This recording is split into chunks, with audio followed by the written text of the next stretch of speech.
আসসালামু আলাইকুম বন্ধুরা, আমি Rabeya. Welcome back to my channel Rabeya simple lifestyle.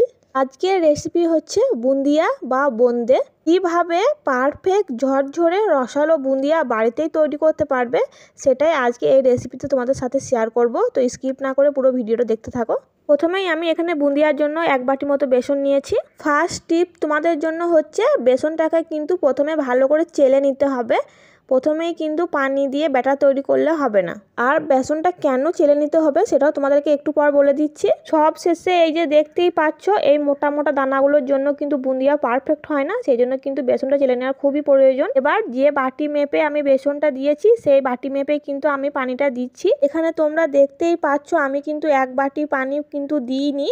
মানে বেসনটা যদি 4 ভাগ হয় তাহলে আমি পানিটা কিন্তু 4 ভাগে 3 ভাগ দিয়েছি। 1 ভাগ পানি কিন্তু আমি দিইনি, একটু খালি করে পানিটা দিয়েছি। পানিটা অল্প অল্প করে দিয়ে খুব ভালোভাবে বেসনটা ফাটিয়ে নিতে হবে, প্রায় 7 থেকে 10 মিনিটের মতো। যখন বেসনটা উপর থেকে আমি নিচে ফেলবো তখন দেখবে একটা দাগ রেখে যাচ্ছে, তার মানে বেসনটা ফাটানো আমার হয়ে গেছে।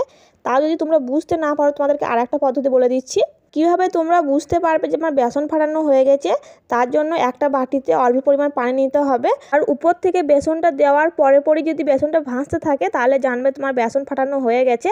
আর যদি ডুবে যায় তাহলে আরেকটু ফাটিয়ে নেবে। এবার একটা কড়াইতে আমি পরিমাণ মতো তেল গরম করে নিয়েছি, আর এরকম একটা ফুটো ঝাঁঝরির সাহায্যে আমি বেসনগুলোকে সব ছেঁকে নেবো তেলের মধ্যে। বেসনটা ঝাঁঝরির মধ্যে দিয়ে উপর থেকে হালকা হাতে ধরলেই দেখবে নিচের দিকে অটোমেটিক কিন্তু বেসনগুলো তেলের উপর পড়ে যাচ্ছে।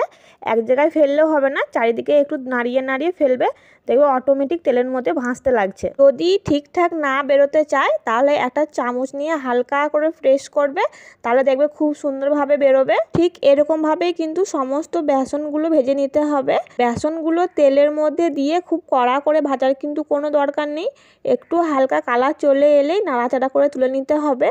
তেলে বেসনগুলো ছাড়ার পরপরই কিন্তু ঝাঁঝরিটা পরিষ্কার করে নিতে হবে, তা না হলে কিন্তু ঝাঁঝরি থেকে ঠিকঠাক বেসন বেরোতে চাইবে না। একই পদ্ধতিতে আমি কিন্তু সাদা বুন্দিয়াগুলো ভেজে নিয়েছি। এবার দোকানে যেরকম লাল লাল কিছু বুন্দিয়া থাকে সেজন্য সবার শেষের ব্যাটারটায় আমি একটু লাল রঙের ফুড কালার মিশিয়ে দিয়েছি, যাতে বুন্দিয়াগুলো দেখতে একদম দোকানের মতো হয়।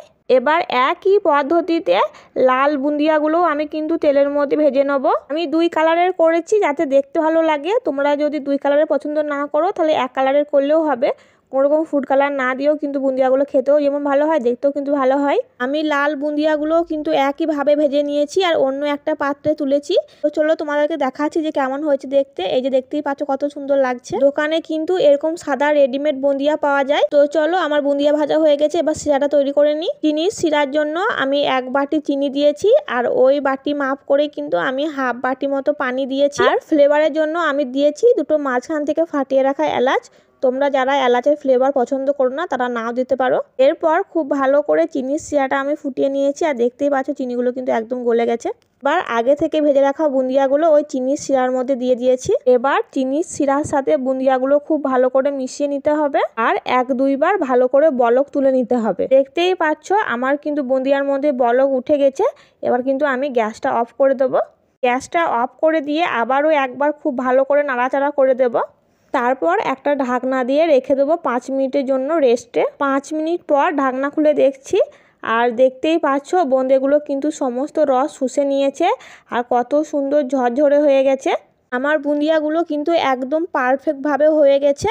তোমরাও চাইলে এরকম পদ্ধতিতে বাড়িতেই বুন্দিয়া তৈরি করে নিতে পারো। তো চলো তোমাদেরকে পরিবেশন করে দেখাই। তোমাদের কাছে একটাই অনুরোধ, আমার ভিডিওটা যদি তোমাদের কোথাও একটু কারো ভালো লেগে থাকে তো অবশ্যই আমার চ্যানেলটাকে সাবস্ক্রাইব করে দিও, তার সঙ্গে লাইক কমেন্ট শেয়ার করো, আর পাশে থাকা বেল আইকনটি প্রেস করে দিও যাতে আমার ভিডিও সমস্ত নোটিফিকেশন তোমাদের কাছে পৌঁছাতে পারে। আর মাশাআল্লাহ বুন্দিয়াগুলো দেখতে যেমন হয়েছিল খেতেও কিন্তু অনেক মজার হয়েছিল।